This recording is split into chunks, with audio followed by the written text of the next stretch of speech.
Welcome to the Jay Sizzle Football Podcast. Today, I'm going to be going over a recap of the games that were played yesterday and the games that were also played on Thursday.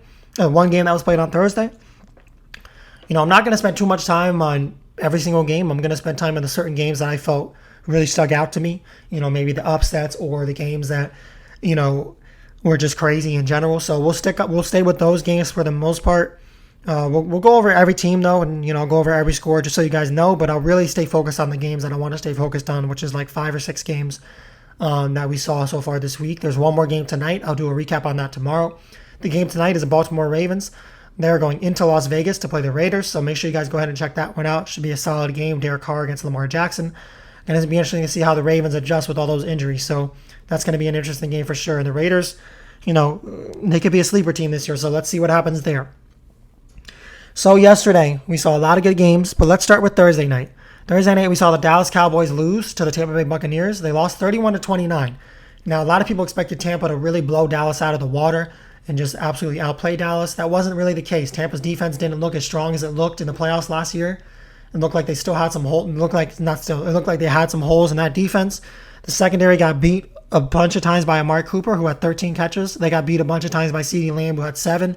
They also got beat by Michael Gallup a couple of times too. He only had 3 catches, but he only played the first half of the game. So they were getting beat by a lot of these guys. And I know Dallas has great receivers, right? They may have the best receiver trio in the league, but still, Tampa was getting beat left and right in that secondary. So maybe the secondary could be a weak spot for Tampa this year. We'll go ahead and see what happens with that. And they were not able to get any pressure to Dak Prescott, which was very surprising too, because Dak Prescott didn't have his star offensive lineman, Zach Martin, in the game. So that was very interesting. But really, to talk about this game really quick, very impressed with Amari Cooper in this game. Very impressed with Dak Prescott returning and playing the way he played, throwing 3 touchdowns. He played incredible. I was very impressed with Dak Prescott in the way he played. I'm just happy to see him back out there. He's an incredible talent in this league, and the game's not the same when he's not out on the field. So very, very incredible to see him play the way he played. Brady did throw the 2 picks. Neither of them were really his fault, though. So overall, Brady had a great game. The game-winning drive that led to the field goal for Tampa to take the 31-29 lead. CeeDee Lamb looked really good in this game. I know a lot of people are expecting him to have a breakout year. He looked like he's ready, and he's going to have a breakout year. He had the touchdown. He had 7 catches, so I think he had 100 yards too. So a great game for CeeDee Lamb as well. Ezekiel Elliott was really non-existent in this game. They only gave him the ball 11 times, but even in those 11 carries, he didn't do much with those 11 carries. So we'll see. This could be another weak year for Ezekiel Elliott. I hate to say it, I like Elliott, but maybe we're seeing a sort of a downtrend in Ezekiel Elliott as a player. So we'll see what happens throughout the rest of the 16 games in the season, because it's going to be interesting. Now for Tampa on the offensive side of the field, Chris Godwin played great. He did have the 1 drop. He did have the 1 fumble, but other than that, he played great. Mike Evans didn't really do too much in this game, but that's okay because Antonio Brown had an incredible game. Played really well the entire night. Was able to run his routes really well. Disguise the defense, and different things. So Antonio Brown looked really good. The run game for Tampa wasn't really able to get going with Ronald Jones and Fournette, but maybe that will get going, throughout the season, because we know Ronald Jones is a very good running back. So we'll keep an eye out on that one for sure. Yesterday, I want to highlight a couple games. Let me go over the scores really quick for you guys. In yesterday's games really quick. I'll go over a quick recap of the scores, and then I'll highlight some games I want to go over. So for the scores for last week, right, we had the first games for this opening season on Sunday yesterday. The Jaguars lost to Houston 37-21. That's going to be a highlighted game I want to go over. The Chargers beat the Washington football team 20-16. The Seahawks beat the Colts 28-16. The Panthers beat the Jets 19-14. The Bengals beat the Vikings 27-24. That's a highlighted game I'll go over. The Cardinals beat the Titans 38-13. That's a highlighted game I want to go over. The 49ers beat the Lions 41-33. Pittsburgh beat Buffalo 23-16. I want to highlight and go over that game. The Eagles beat the Falcons 32-6. The Chiefs beat the Browns 33-29. I want to go over that game. Saints beat the Packers 38-3. I'll go over that one for you guys. The Giants lost to the Broncos 27-13. The Dolphins beat the Patriots 17-16. I'll go over that game. And the Rams beat the Bears 34-14. So I want to go over that game as well. So, it's interesting, right? It was a very interesting Sunday of football, without a doubt. It was a great Sunday. I got to catch most of the games, saw the highlights, saw a lot of the games in person. If I missed some of the games in person, I saw the highlights, I saw the stats, so I got it all. So let me start with that Jacksonville game. couple things I didn't like in this Jacksonville game. I didn't like the fact that Trevor Lawrence threw the ball 51 times in his first game and that James Robinson only got 5 carries. I don't like that. I don't think that's a smart way to start off your rookie quarterback. No matter how talented he is, no matter how good he looked in training camp, it's not the right way to start off a rookie quarterback, right? And I hear a lot of people talking about how Trevor Lawrence played really poorly. Well, to be honest with you, it wasn't really his fault. This game was on Urban Meyer, to be honest with you. Urban Meyer was the fault of Trevor Lawrence throwing a lot of those picks, right? I mean, at the end of the day, Trevor Lawrence is throwing the ball. But Urban Meyer needs to know that he can't throw his rookie quarterback 51 times in his first game. You can't do that. If the run game is like prevalent, if your team does not have any sort of run game at all, maybe you throw the ball 51 times. Even then, that's a stretch. You have James Robinson and Carlos Hyde, who's a solid backup. But really, let's talk about James Robinson. Guy went for over 1,000 yards last year.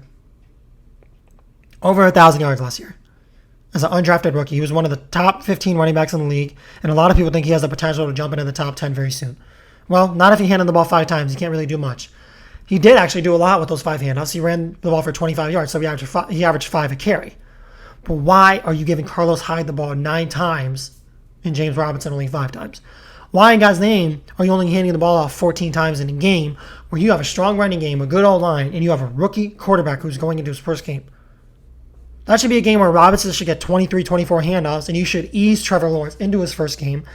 He only throws the ball 23, 24 times. That's what Trevor Lawrence should have thrown the ball. The workload is eased out, so he doesn't have as much pressure on his shoulders, and he can rely on his running game to do some damage so he doesn't have to throw the ball every other down. That wasn't really the case here. I don't understand why in God's name Trevor Lawrence threw the ball 51 times. It doesn't make any sense to me whatsoever. Tyrod Taylor looked good. On the other end, Tyrod Taylor looked good in this game. Brandon Cooks looked really good.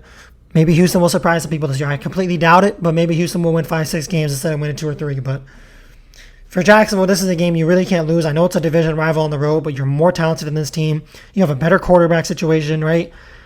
It's not a game you should lose, right? DJ Chark looked good for Jacksonville. Sanault looked good. Marvin Jones looked good. The receivers look good, but Trevor threw 3 touchdowns and 3 picks, and yeah, some of those picks he threw were bad, but at the end of the day, you're making a rookie quarterback in his first game throw the ball 51 times. Doesn't make a lot of sense in my opinion. Something needs to be fixed there. You need to start with the running game a little more because you have a strong running game. You need to get to the running game more, in the upcoming games than you did this week. Now on to the Vikings-Bengals game. That game was incredible, right? It went down at the very end. The Bengals kicked a field goal in overtime to win as time expired. The Bengals look really good. Not going to lie. The Bengals look very good on both ends of the field, to be honest with you. Joe Burrow came back and looked incredible in his first game back after an injury. Threw the ball he threw the ball for 261 yards, 2 touchdowns, and 0 picks. Joe Mixon ran the ball great. 29 carries for 127 yards and 1 touchdown. Jamar Chase, in his first game as a rookie, had 5 catches for 101 and a touchdown. Had that big 50-yard touchdown, that bomb. T. Higgins played well, 4 catches for 58 and a touchdown. So overall, for Cincinnati, they looked very good. So I was very shocked, to be honest with you. I know Cincinnati has a talented team, and I like this team. I really do. I think they have a talented roster, but I didn't expect them to win this game against a Minnesota team that I thought would be a little better than they looked yesterday. But overall, I got to give the credit to Cincinnati. They played really well. Kirk Cousins played well. He threw the ball 49 times for 351 yards and 2 touchdowns. Dalvin Cook, even with the touchdown, he's kind of struggled. He only averaged 3.1 yards a carry. He had 61 yards on the ground.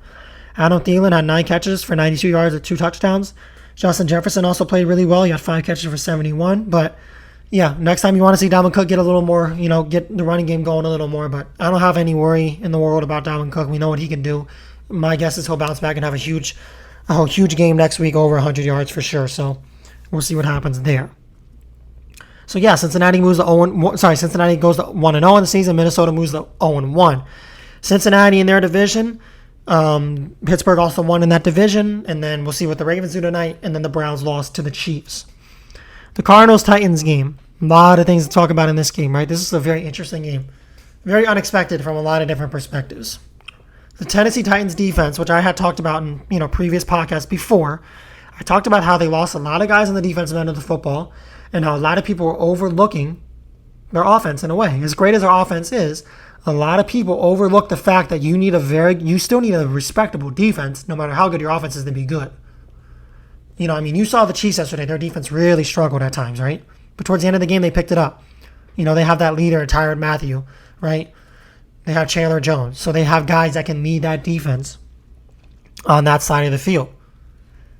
Well, with Tennessee, it's like, okay, other than Kevin Byard, who else on that defensive side of the football is actually going to make enough plays to affect a game? Defensively, they got absolutely slaughtered. They gave up 31 points. Kyler Murray threw 4 touchdowns on only 32 throws. Chase Edmonds ran the ball 12 times for 63 yards. James Conner ran the ball 16 times for 53. So the run game was pretty good for Arizona. DeAndre Hopkins had 2 touchdowns on 6 catches for 83. Christian Kirk also had 2 touchdowns with 5 catches for 70. Chase Edmonds had 4 catches for 43. Tennessee defense, it got exposed, and Kyler Murray also had a rushing touchdown in this game. He didn't run the ball like he normally does, like crazy, but he had the touchdown.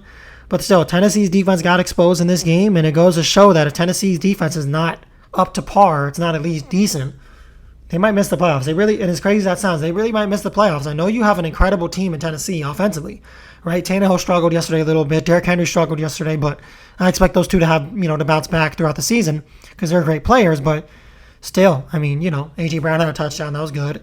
But still, it's, you have to understand with this Tennessee team. Julio Jones struggled, but he'll play better. I'm not worried about him. You got to understand, as great as their offense is, if they have a defense that's ranked 25th to 32nd in the league in that area, they might not make the playoffs. They have a pretty tough division. The Colts are solid, right? So that's really the team they're going to be going against. So I don't know. I'm not sold on Tennessee quite yet, especially after. I know it's only one game, and you don't want to freak out after one game, but that's a pretty bad way to start the season right there on both ends of the field. So offensively, though, I know they'll get it back, but defensively, they don't even have the talent in their roster right now to really make a huge impact on the defensive end.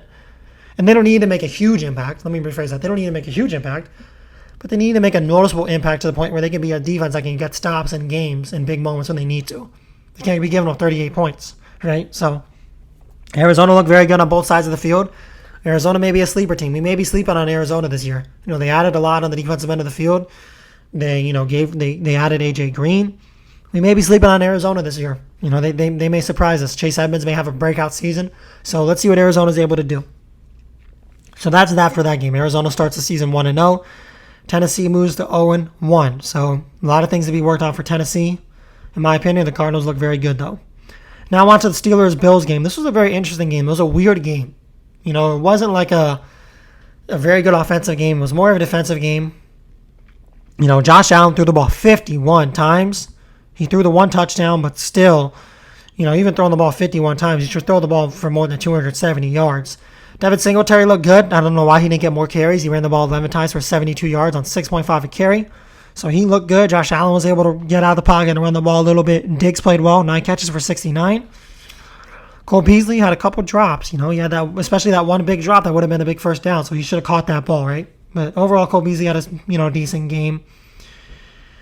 Ben Roethlisberger threw the ball 32 times for 188 yards. Even in a Pittsburgh win, I'm not super impressed with Pittsburgh, to be honest with you. I think Buffalo really just played the worst game they could have played. And Pittsburgh, played maybe the best game they could have played, and they barely beat them. So I'm not really, shocked with, I'm not really going to come out here and say, okay, Pittsburgh is going to be really good this year. I think they'll still win 6 or 7 games, if you ask me. I did expect them to win this game today, but I still don't expect Pittsburgh to do much this season, in my opinion.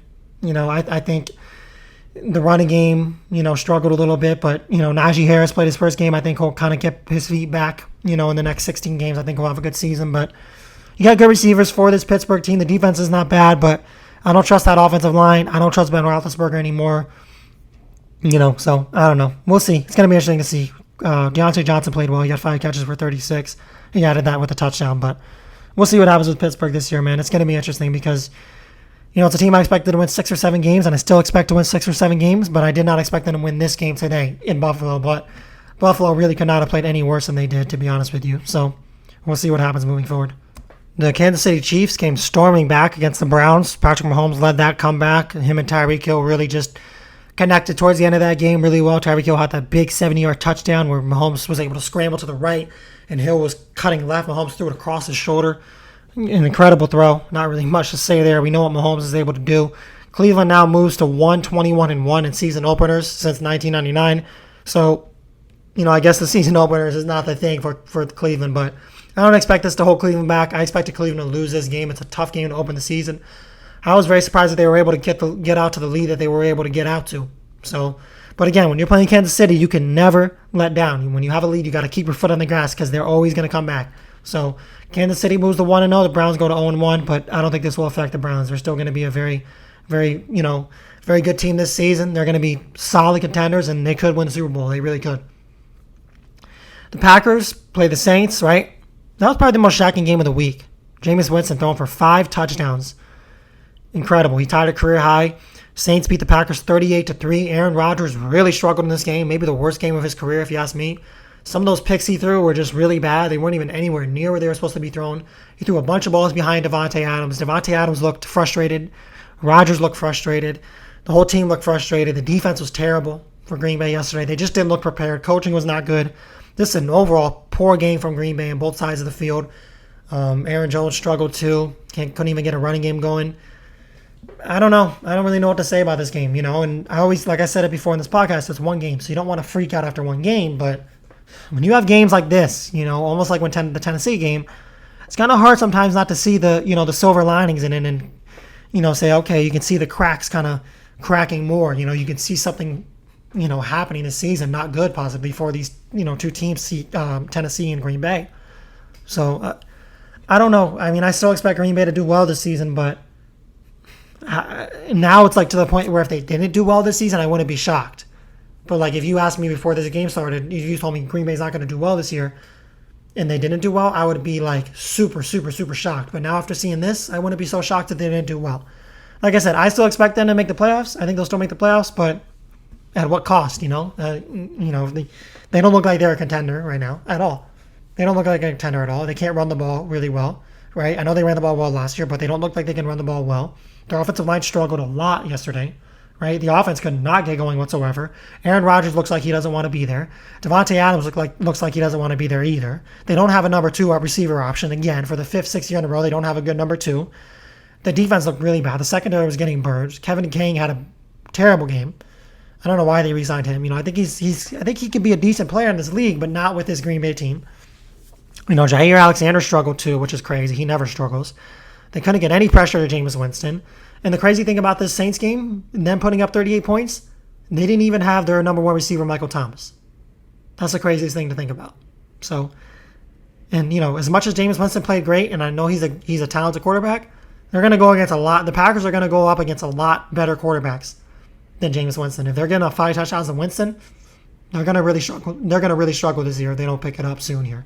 So let's see how Green Bay, how reacts to this opening game next week. Let's see how they, come out. Maybe they're looking for revenge next week. So let's see what they do. Because the press has been on Green Bay all morning this morning. They've been at them all morning. They've been talking about how Rodgers doesn't want to be there, how Rodgers may, be getting towards the end of his career, how, Green Bay is not coached well, how their defense is terrible. They've been talking about a lot of things. So, listen, I still expect them to make the playoffs, but they really need to start picking things up. I know it's one game, but it's not the way to start the season. So, Green Bay needs to start going here.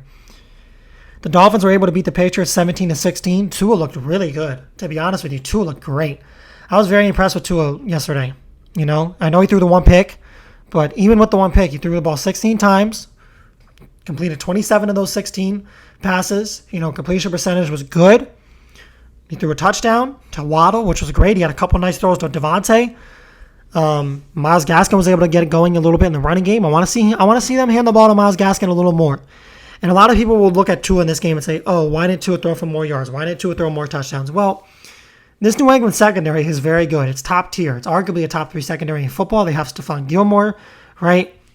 They have a lot of guys back there in that secondary that can make plays. You also got J.C. Jackson, and then, of course, you have Jonathan Jones, too. So the secondary is great in New England. So a very tough opening game for Tua to go against a team like that with a secondary like that on the road. I like the game from Tua. I'd grade him at an A- yesterday, in my opinion. Dolphins' defense looked great.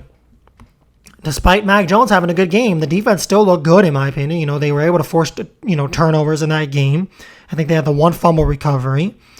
Damon Harris was running the ball a little bit all over the Dolphins' defense, but despite that, the secondary for the Dolphins looked very good. They were able to get a lot of stops, so they needed to get stops. They tackled really well, made a lot of good plays. Xavier Howard played great. They were able to hold a lot of the, New England receivers, in check. Nelson Aguilar had a solid game for 5 catches and 72. but there's always going to be one guy, no matter what, that's going to be able to do something, right? But the other guys, they were able to hold in check, right? Jonnu Smith didn't do much in this game. Hunter Henry didn't do much. Kendrick Bourne didn't do anything. So they were able to hold these guys. Jacoby Myers didn't do much. So they were able to hold these guys in check, that Miami secondary, for the most part. And Miami has one of the top secondaries in the league. In my opinion, they have the number 2 secondary, maybe number 3 secondary in the league. But it's up there. It's one of the best. You know, you got Byron Jones and Xavier Howard, 2 great corners, right? You have Eric Rowe at the safety spot. So Miami has it made for them this year. I think Miami will make the playoffs, in my opinion. You know, before the season started, I wasn't really all sold on Miami. A lot of people talked about how Miami's going to be great. I wasn't super sold on Miami, but after seeing last night, you know, or after seeing yesterday's game against a very strong New England team that plays both ends well, I was very impressed. Miami looked very solid. They look like they'll be a mistake-free football team on the offensive side of the field. And it looks like Tua will just make the throws he needs to make. He's not going to force anything that he doesn't have to force, which is great. And the defense is very good for Miami. You knew that coming in, right? Miami's defense was great last year. They pretty much brought everybody back that they had last year. So Miami's going to have one of the top 5 defenses in football. And they'll add, you know, to that with a pretty solid offense that won't make a lot of mistakes, in my opinion. So, and they're very well coached. So look for Miami to do some damage this season, without a doubt. Now let's talk about the last game last night, right? The Sunday night game. The Rams beat the Bears 34-14. And, you know, there's really not much to say about the Chicago Bears, to be honest with you. David Montgomery ran the ball well. The receivers couldn't do too much yesterday. You know, Allen Robinson didn't play terrible, but he didn't play great. You know, it's tough, though, going up against Jalen Ramsey. Ramsey's, you know, the best corner in the league. It's not an easy matchup. But at some point, you gotta look at it and say, okay, it's time to move on from Andy Dalton. I think Justin Fields should be the starter next week. I really do. I think Fields should be a starter next week, without a doubt. No questions in my mind. Andy Dalton looked like he was not ready to play. I know he went up against a very tough team and a tough defense, but he looked flustered. You know, he just looked like he didn't deserve to be a starting quarterback out there. You know, he had the 1 pick. He didn't even throw any touchdowns. He had the 1 fumble too. He didn't look like he was a starter, and you know, in my eyes, you know, Chicago needs they drafted Fields for a reason. I know Andy Dalton, they want to bring him in and, you know, they want Fields to learn from Andy Dalton, but it's time. Even after 1 game, it's time. Fields honestly should have been the starter in this game. Fields looked much better in preseason. He looked much better in training camp. Fields should have been the starter, you know, without a doubt. So I expect Matt Nagy to start Justin Fields next week, and if he doesn't, I'll be very surprised, and I'll be disappointed too. You know, Fields is the better quarterback. I know Fields only threw the ball twice last night, but he threw it for 10 yards, and he had the rushing touchdown. So Fields is, even in 4 or 5 snaps that Fields played yesterday, you could tell Fields is a better quarterback. So Fields needs to be the starter for week 2. If Fields can be the starter for the rest of the season, the Bears have a legitimate chance to make the playoffs like they did last year. If Dalton's the starter, I think Dalton's honestly a downgrade from Trubisky. So I don't think the Bears will make the playoffs if Dalton's the starter for most of the season. So move on from Dalton and get Fields going here. I know the Chicago Bears fan base really wants to see a true number 1 quarterback out there because they haven't seen a true number 1 quarterback in a long, long time. And they want to see Justin Fields out there. They want to see what he can do. They saw flashes last night, and then he looked good. So they want to see more of what he can do moving forward. So that's going to wrap it up for this podcast. Tonight's game, again, if you guys didn't hear me the first time, it's the Raiders and the Ravens. So they're playing tonight, Monday Night Football. Should be a fun game. I'll talk about that game tomorrow. I'll do a podcast on that game tomorrow. Overall, it was a great week of football to open the season. You know, I hope everybody's fantasy team did well. A lot of big games for fantasy players, but a lot of games too, you know, for certain fantasy players, you know, that normally have great games that didn't play super well, right?